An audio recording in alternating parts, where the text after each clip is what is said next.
can I make a confession? Yeah. And I'm nervous telling you this because I know you're a bird girl. I am a bird girl. You hate birds, don't you? I kind of hate birds. That's okay. They scare me. Okay, I have a story. Okay. I hope that my college roommate never hears this story Okay. and realizes I'm talking about her. Okay. So she had a pet African gray. Those are the scary ones. I mean, they're the most intelligent. That's So why they're smart. scary. That bird was very intelligent. Yeah. And she was going away for the weekend. And she said, I need you to bird sit this bird for me. And I was like, cool. I can put food between the bars. Like I can, you know, give a water drop or whatever. You weren't going to let it out, though. God, no. And she said, no, you need to like socialize with her. You need to get her out. You need to let her stretch her wings and all this stuff. And I was so honest. And I said, I'm not going to do that because if I let that bird out and I can't get it back in, I have to move out until you come back. That bird will be in charge of this entire apartment. As a bird owner, that's also what it's like every time I open the cage, I go, if I can't get you back in touch here, and we're go. screwed. It's really the bird's decision. It is the bird's decision if that bird wants to go back in. And I was so scared that I wouldn't be able to re-corral that I did not let the bird out the whole weekend. Yeah. Because I'm like, it's 3 days. I don't fault you for this at all. It should be fine. Okay. But then when my friend came back and let the bird out, I'm telling you, this bird had the devil in her. Like she looked at my friend, looked right at me, looked at my friend again, and then bit the ever living hell out of her finger with malice of forethought. You left me with this bitch? Premeditated. And then she got mad at me. She got mad at me and said, "This is happening because you didn't let her out." And I said, you need an intervention. You are in an emotionally abusive relationship with an animal. This does not bode well for you.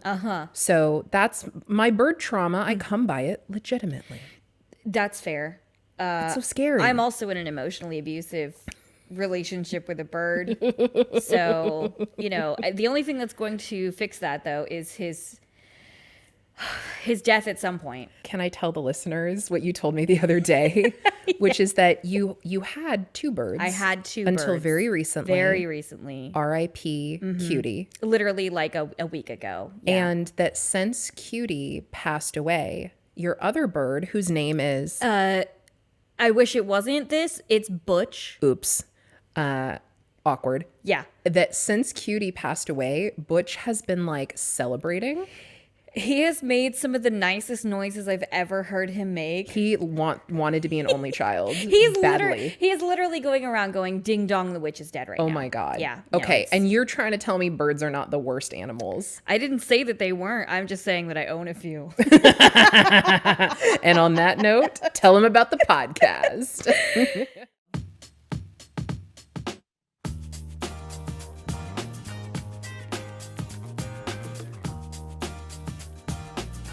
So I'm Megan. And I'm Emi, and this is Smut in Public. Smut in Public. This is a podcast where we read, rate, and review the most delicious of smut. And we are going a particularly delicious book today with Sweet Berries. Delicious. Another Cambric Creek monster. She had a special name for it. Monster bait romance. Monster bait romance. Oh, okay, that's so stupid. I just got it now. What did you just realize? What monster bait is like, what it's supposed to sound like. That's so stupid. Oh man, I was like, monster bait. Is she bait for the? What is it? Clickbait for me? Is it? Oh, I don't get this title. And then you said it, and it. Ding. Monsturbation. Anyway, yes, that's the book we're reviewing today. But before we get to the actual book, I'm reminded that our male lead in this book is he's a scientist. He's scientist. Yeah, he's nerdy. He has like the weirdest little niche science thing. And I remembered that you used to be very sciencey back in college. I was a science gal. I don't work in the sciences anymore. You didn't end up going that route. No, I didn't end up going that route. It was not the right path for me. But I did have a very strange job when I was in school, Yeah. which is that I was a drug dealer for rats. Did they meet you on like city street corners and go like beep beep? I gave them tiny little mirrors and tiny little Monopoly dollar bills that we had to roll up for them. No, we didn't. There was no paraphernalia like that, but we did give them the C word. I know we're not allowed to say that on all platforms, so Yeah. we'll bleep this in areas where we're not allowed to, but it was cocaine. Yeah. And my entire job was to teach the rats how to be addicted, which wasn't that hard to do. Of course it isn't. Not difficult, as it turns out. And then Even a rat's like, I feel like Arnold Schwarzenegger. I don't even know who Arnold Schwarzenegger is, but I'm a rat and I feel amazing. you have no idea, because there were always like a small percentage of rats that I'm going to just call it like the Keith Richards gene. I don't know. That had, some rats were like, okay, I like this. And then some rats liked it so much that they were a danger to themselves and others. Wow. And they had to be removed from the study. You were like, yeah, number 1s and 5 and 7, they're chill. Yeah. But the others, No chill. we're going to have to get rid of those. Every once in a while, you would get a rat that had no chill. No chill whatsoever. They do have little personalities. They so, really do. yeah. And being part of animal testing was not the reason that I left the sciences, but it wasn't not the reason that I left the sciences. I don't have like a big moral issue with it. I think it saves a lot of lives. I'm a very pro-science person. But for me personally, it was not how I wanted to spend my days. And so I moved on with my life. Yeah, well. And now I do podcasts. And now you're here. And see how that's working out for me. Do you think that nice science degree was worth it? Was it worth it, Emmy? Was it worth it? Is that what you're trying to ask me? Do you think all the money I spent on that degree was worth it? Yeah. No comment. Yeah. It's okay. I too also. I know you have a the fancy, expensive degree I have a very fancy, that you're not ridiculous using. degree. Well, That, a little bit. No. This is primarily not being used. You use the tiniest bit here, but yeah. No, we can all cry over our unused bachelor's degrees. Actually, yours is more than a bachelor's degree. I also have a master's degree. It's true. It's true. So on educated cat women. Sorry. It's all good. That's right. So moving on from the personal tragedy of my existence. Yeah. And kind of on the topic of the book. Yeah. There's a very creative meet cute that these couples have. I don't want to spoil it yet, because I know you're going to get into it in the course of our kind of spoiler plot summary, which we're not at yet.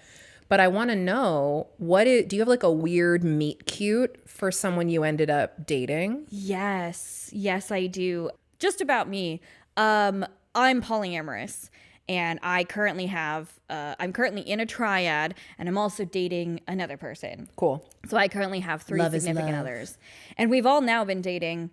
A long time. I know. It's 7 to 8 years. I introduced you to your triad, which I'm very proud of. You did. That's a great story that We'll I can't tell that wait on to another Yeah, we'll episode. tell it We'll someday. tell that story.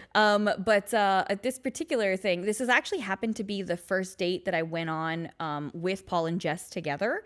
They took me to a birthday party because they liked me so much that they wanted to introduce me to their group of friends. Cool. And one of them was having a birthday party, and they're like, can we bring our new girlfriend, right? Great. So I show up to this party. I know absolutely no one. And I'm doing my favorite thing, which is standing next to the snack table. Then there's a knock on the door, and it's a super loud party, so no one except for me who's standing next to the door seems to be able to hear it. And I'm kind of like, after the second knock, I was kind of like, well, it's a party, so I was like, okay. So I go over and I that would be open me the door. too, for the record. I'd be like, who needs drinks? Let them in. It's not even my party. Yeah, right. I'm like, just be like, there's somebody out there who wants in. Yeah. So we open the door, and there's this very handsome man behind the door, and he's holding a box, a white cake box. Oh, okay. And he just hands it to me, says nothing, hands me the cake, runs into the door, and yells for the birthday boy, and they start like, pounding, on each other's backs, and the traditional male greeting. And he says to the birthday boy, he says, "I've brought you half a cake." And only half? Only specifically half, not a full cake. I brought you half a cake. And so they start laughing, and I'm holding this box, and I'm like, is that he being legit right now? So I was like, okay. So I kind of like, I opened the box and I peeked into it, and there was in fact half a cake that said like birth, and then the first couple of initials of at the time his wife's name, and and so I started bursting out laughing because I just thought that was the funniest thing ever, to bring someone else's birthday cake for their birthday. That's a real dude move. Yeah. It's a real dude move. And luckily they were good enough friends that everyone thought this was hilarious. Great. And it turns out that the cake was a super fancy cake that had been from the bakery that had done his wedding cake. Got it. And He just didn't want to wait. He just didn't want to waste the cake. He didn't want to waste the cake, and he Waste thought, not, want there's not. going to be like 50 people at this party. They can have more cake, right? So, Valid. you know, and so I was like, I went to Jess and I was laughing, and I'm like, who's the cute guy with the good sense of humor? And then she started laughing because she said, you picked the only person in this room who happens to be our other partner's best friend. Aww. So this is, so Keeping now it in the family. yeah, basically. So now I date, Paul and Jess, and then Paul's best friend, Patrick. Fantastic. And it's still a family affair, 7+ years on. So yeah. You know what? I find this relatable because there are certain party snacks that will not make it out of my house unnibbled They on. stay It's they mostly stay deviled forever. eggs. I'm going to be honest. God, I love making and eating a deviled egg. Oh, uh-huh. I never want to get one of those fancy trays where With they're the- like like the 20. individually served Yeah. because there'll be 3 missing and it'll be humiliating. And everyone will know that it was you. You can't readjust them to hide the. I'd have to adjust to that Patrick energy to be like, here's my half a plate of deviled eggs. I finished the other 6 of them in the car. I hope you don't mind. There's a few missing, and I don't know what happened to them. They fell Yeah. into my mouth. Speaking of things in people's mouths. Let's talk about this book. Yeah, Tell me about the book. Let us talk about the book. The book today, as we said earlier, is Sweet Berries by C.M. Nascosta, which again is book number 2 in the Cambric Creek. Although I think I read in her author's notes that she actually wrote these out of order. I think she wrote Mothman first. Good to know. And then published it second. And then published it second. Yeah. So from For the her. record, we're not going to do every single book True. by C.M. Nascosta, even though we're doing 2 in a row. Yeah. It felt fun. Also, we have these really adorable plushies. I had to because our house has a bunch of Mothman stuff. This is actually, I bought this for Jess. This was one of her gifts, and it has a scary mode. I'm terrified now. Please don't. Oh, little guy. He has don't look at me mode. Yeah. So cute. Very on brand, honestly, for this character. So it comes like this, where it's all like woo, and then it has the ooh woo face. Very nice. And this, of course, is a Highland cow that I made for my husband because I thought he was cute. And he, to me, really looks like Rourke from Morning Yes. Glory Milking Farm, especially the canonical messy With the hair, silly- which I don't think makes any sense for Rourke's character, but Yeah. who cares? It's not worth talking. When I was reading Morning Glory Milking Farm, I imagined a Highland cow. I mean, I don't know if that was just Same. Yeah, I was just like, obviously it's a fuzzy I cow. think the messy fringe was meant to be evocative of a Highland cow Yeah. and not reflective of like his personality. I guess. But I digress. I was complaining about this we were before talking we about- recorded. talking Should about I have this talked earlier. about his bangs in our last episode? And I we decided not skipped to. the bangs, But we now both here were we like, are. "What was up with that? What was up with that? What was up with Yeah, that? but today we get to talk about the silky Moth boy. fringe of Merrick the Mothman. Yes. So C.M. Nascosta. Yeah, sorry. Well, back to it. C.M. Nascosta, and is published again by I think it's Medius Editorial, and it was from in 2022. It is 229 pages. So svelte. Yeah, Also a short- another again, real like you trim. could read it in a day. Yes. It's a vacation read. Bring it with you to the pool. And we did find it on ebook. I think it was also an audiobook. Audible, definitely. Yeah, and and paperback. it had a paper version. Yeah. So the tags, and I guess they're not even, can't even say that there's content warnings for this one because It's pretty wholesome. there wasn't particularly anything like super objectionable about it. Although there was still the fluids thing, but not nearly as much as in the other one. But yeah, this is a super ultra sweet. There's kind of like a sexy meet cute. He's a shy and awkward, kind of BF. Science-y type. Yeah, he's a cryptid, but he's sweet. He has monster anatomy, and then again, fluids with with the asterisks on it. Cool if you're into sexy scenes that go literally all night. Yes. But they are realistic about the, oh no, my hip might have been disjointed.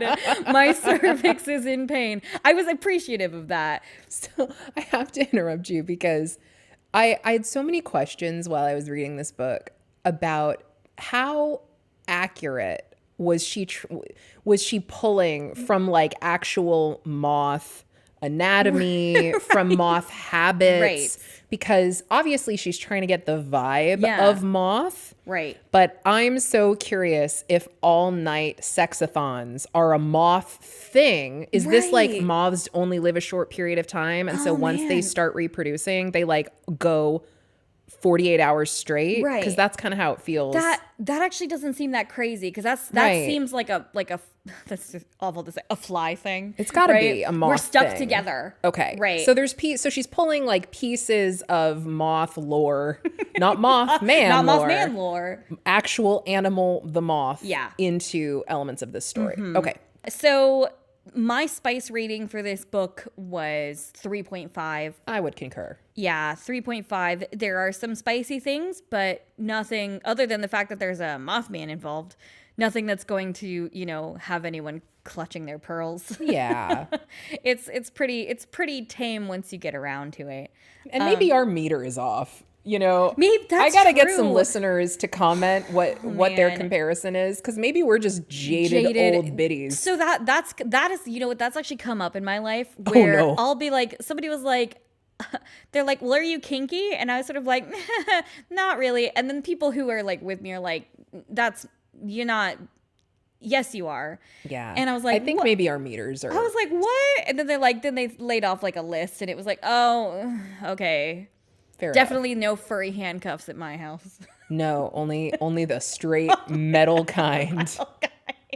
Only cages at my house. Oh boy. Now you're telling tales out of school. Yeah.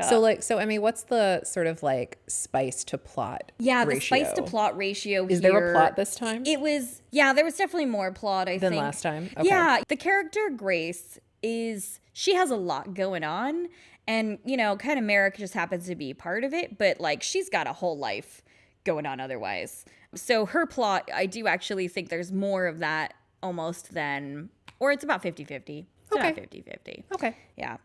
The rainbow rating for this one, we're again going to give it a 1. There are no like specific gay characters, but again, no one is saying in this universe that they can't or don't The premise exist. doesn't fundamentally prevent it from happening. We just haven't seen them on These just screen happen yet. to be straight people. So, it's not waving a flag, but it's not burning one either. So Sounds good. Yeah.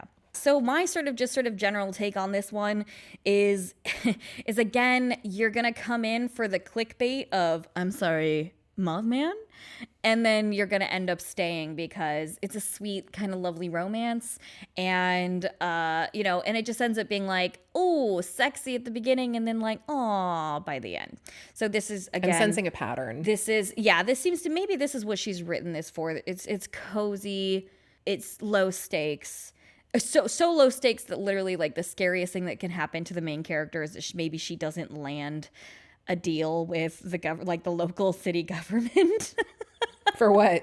for putting on a fair. Yeah, the Harvest Festival. Yeah, the Harvest I knew Festival. they were going to have a Harvest Festival in course. Cambric Creek. Yeah, like of course. I think they literally say like, oh, they're gonna bob for apples, and the leaves are gonna turn. I Oh want to man. go. Oh man. So, yeah. So so that's the I low love stakes. fall. So this is again, I would put this book in the category of palate cleanser. Cool. Of if you either you don't want to read anything stressful, but you want it to be You need sexy. a break in between things. Yeah, it's also if you- so short that it's easy. One evening. Yeah.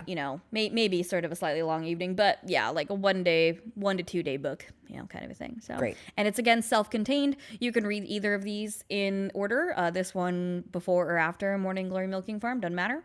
And on the whole, yeah, I mean it was cute. It was a cute read.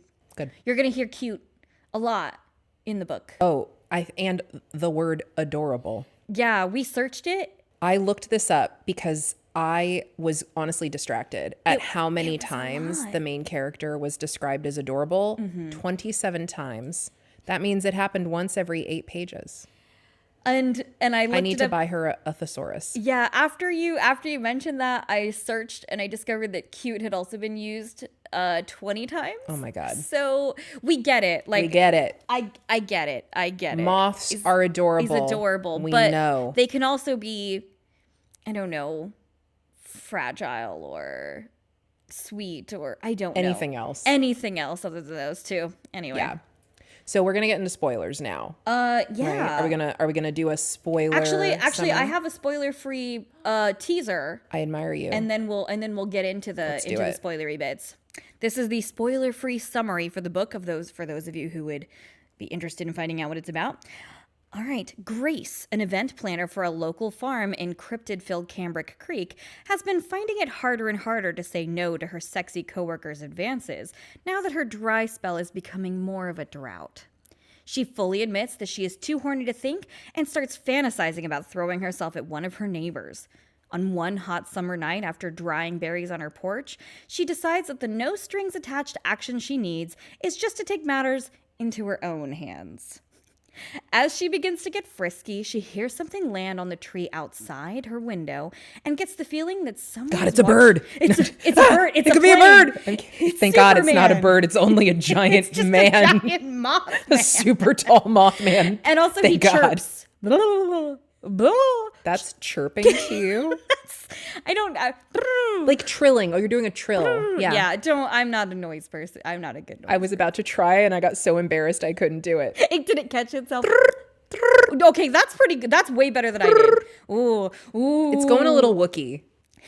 It's going a little Wookiee. Okay, all right. If you're making Oh, those I'm wearing noises I'm wearing a outside my shirt. tree, it's on. It's on.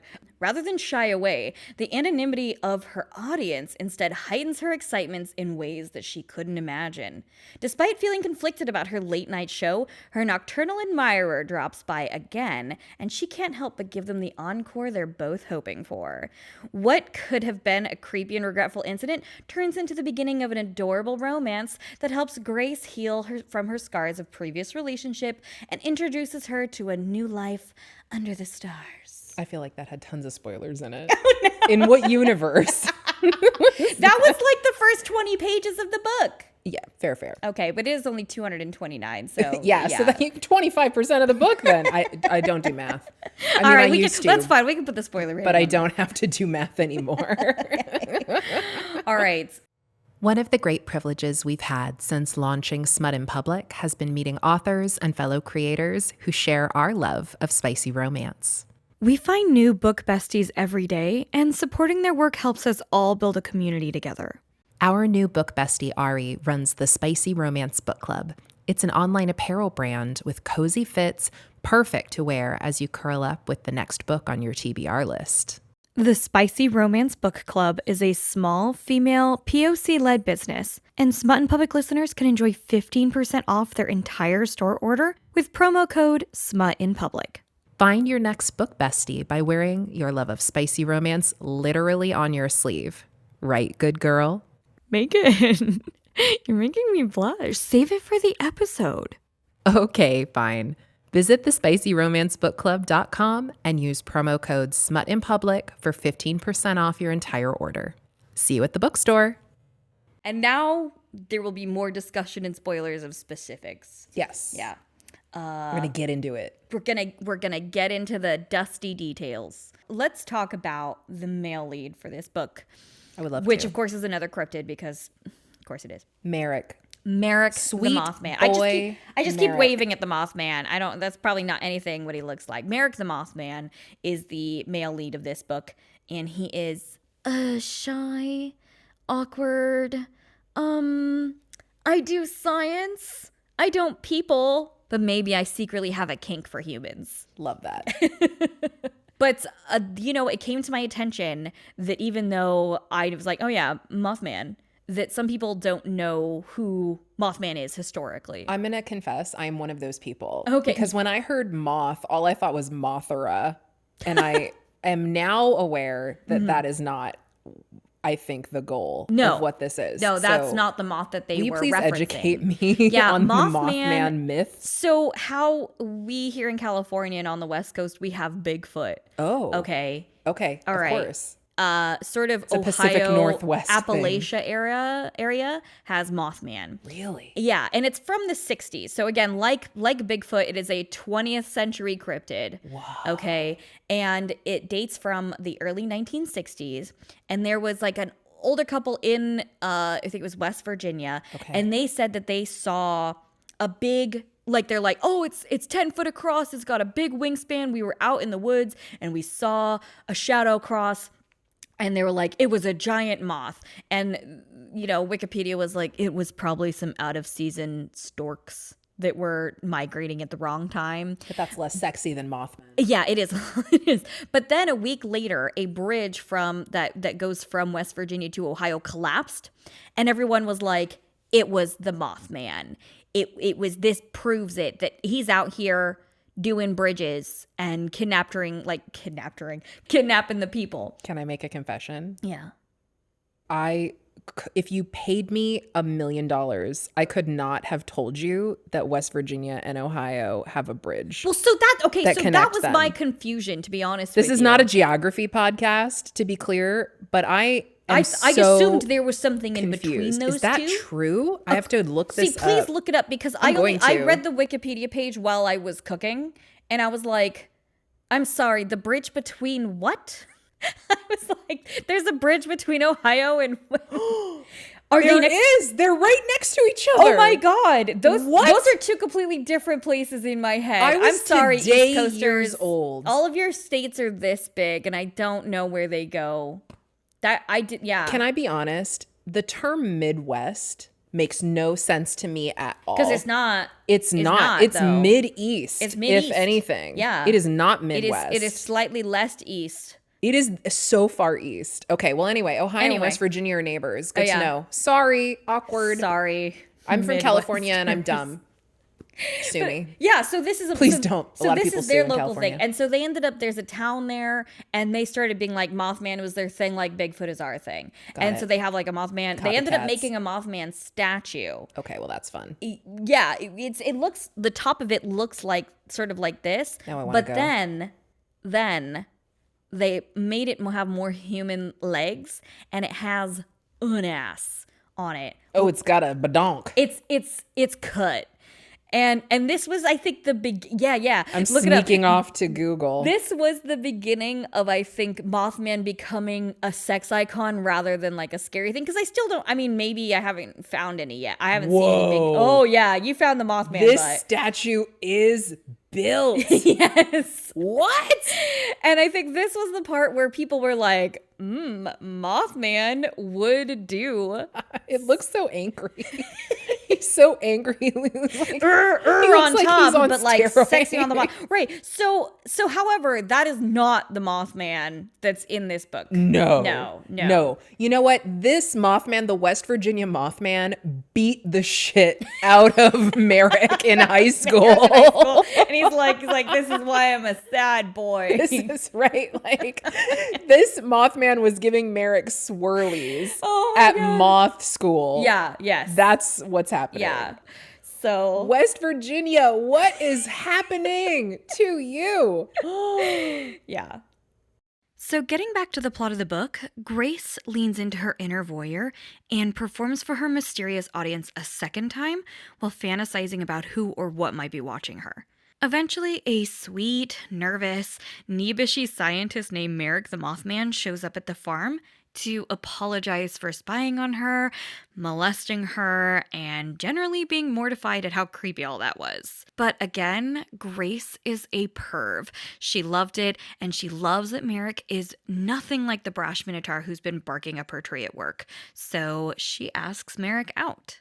Merrick has a summer position at the lab nearby studying pollinators, so he's only here for the summer. Most of this book is Grace and Merrick going on the CM special, Adorable Dates.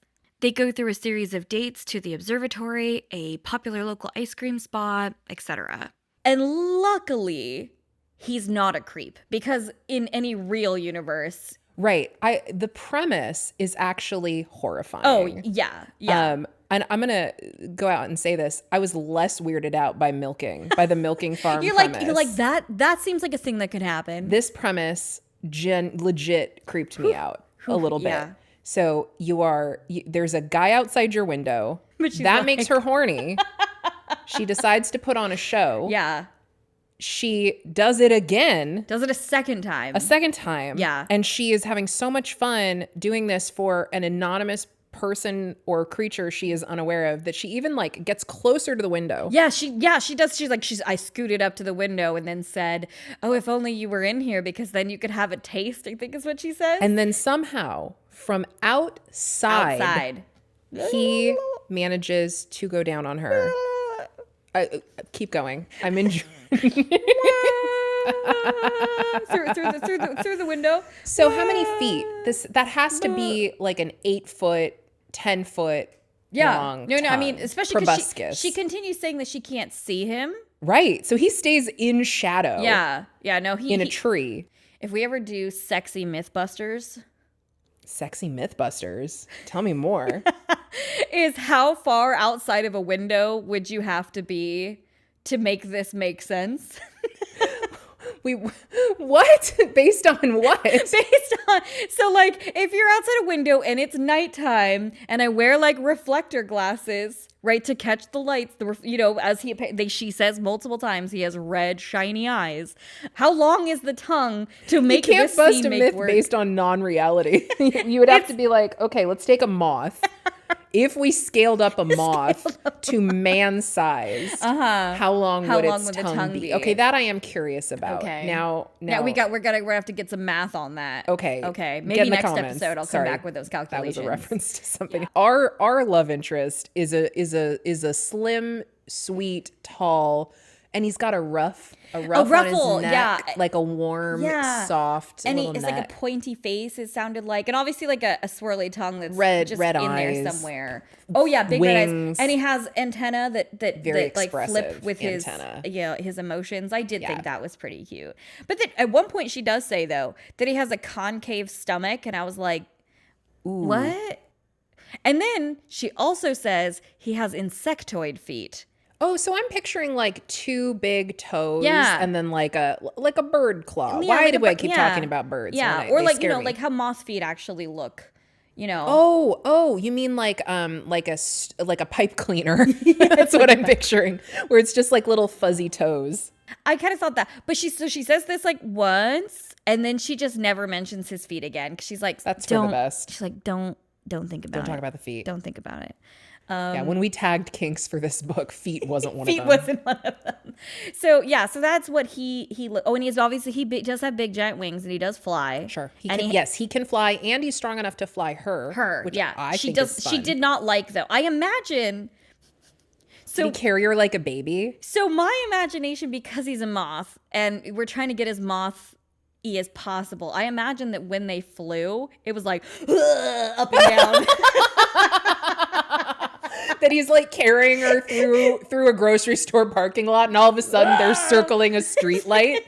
They're just circling a street he gets light. Stuck on the street light. She's like, and she has to slap him. Down, Merrick, down, Merrick, down. We're here for the charcuterie, Merrick. Oh wait, he's vegetarian. That's right, he's vegetarian. Yeah, we're gonna fill it with fruit and nuts. A fruit bowl. That's what he wants. He just wants a fruit bowl. An acai bowl. An acai bowl. and then he's like, maybe after we get home, you could put on a bunch of fairy lights.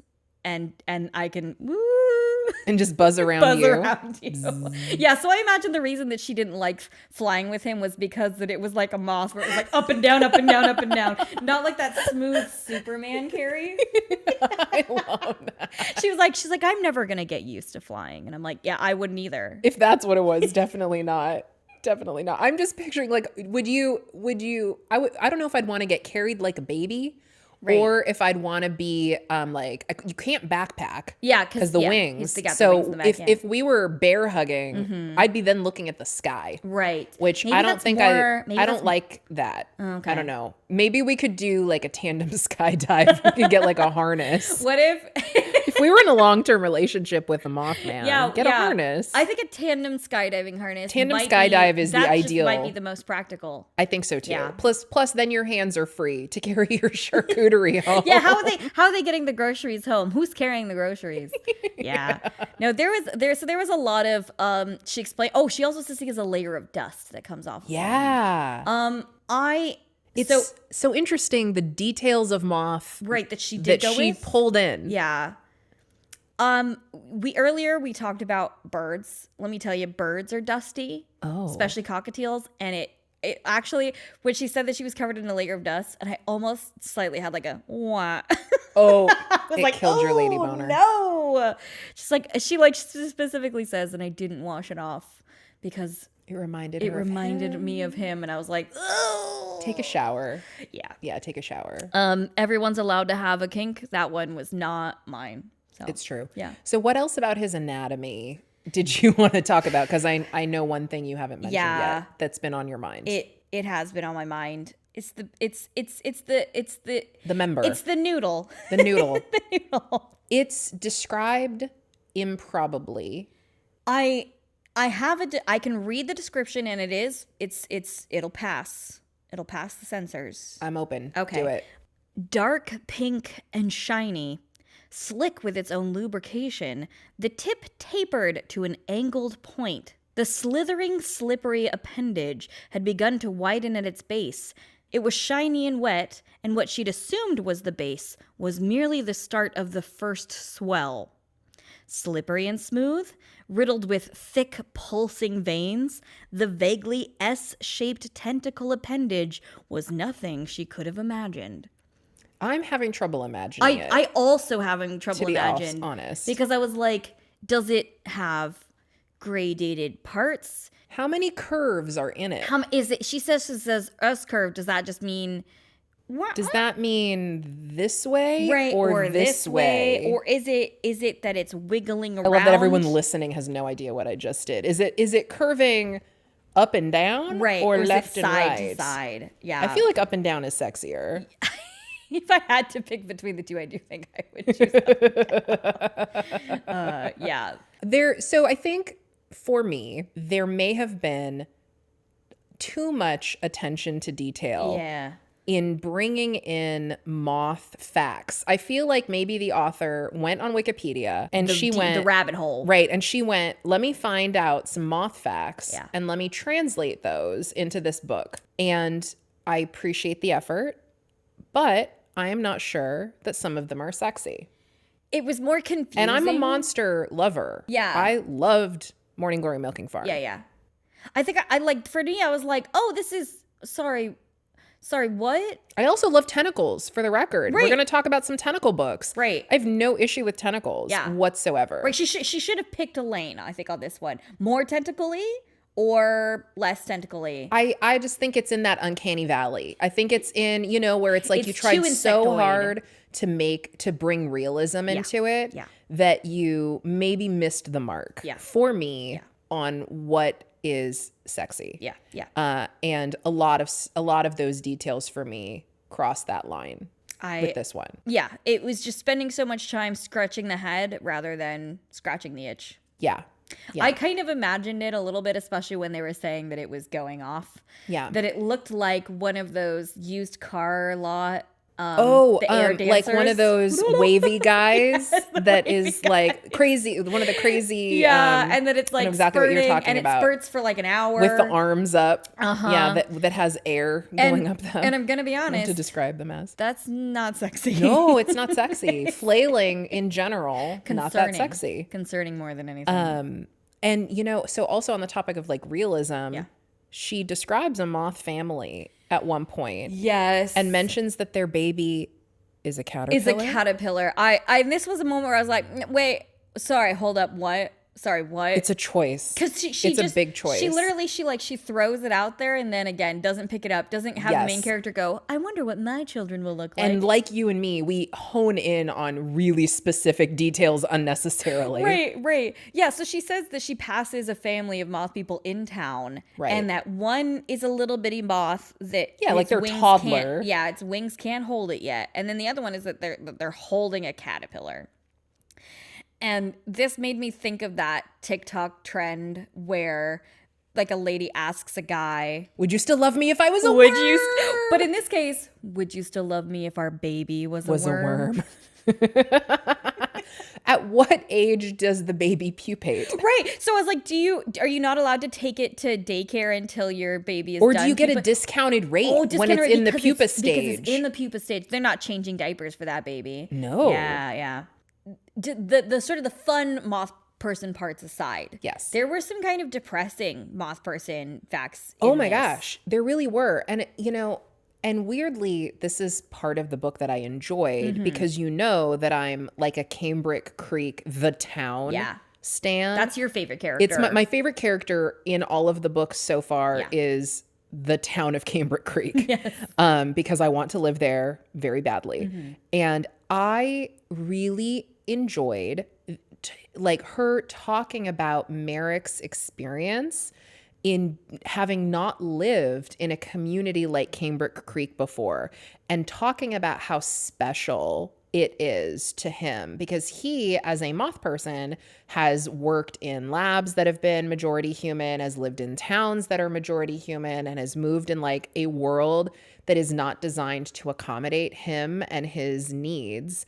And the example that's really obvious in the book is the lab coat. Yeah. Right? And you're like, so you're the fashionista. Yeah. Now, when they described this, she was totally right on. If you split a lab coat up the back, it's just eventually it's going to fall apart. Hot mess. Yeah. So that, this poor guy's wearing a backwards lab coat because his imagine trying to wings take can't Professor fit. Mothman seriously in his fucking ripped up backwards. Oh my gosh. It's so sad.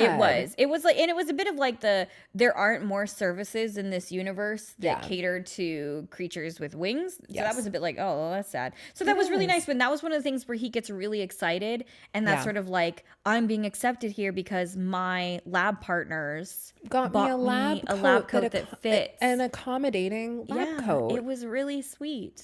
Visibility matters to people and also to moths. Yeah. Right.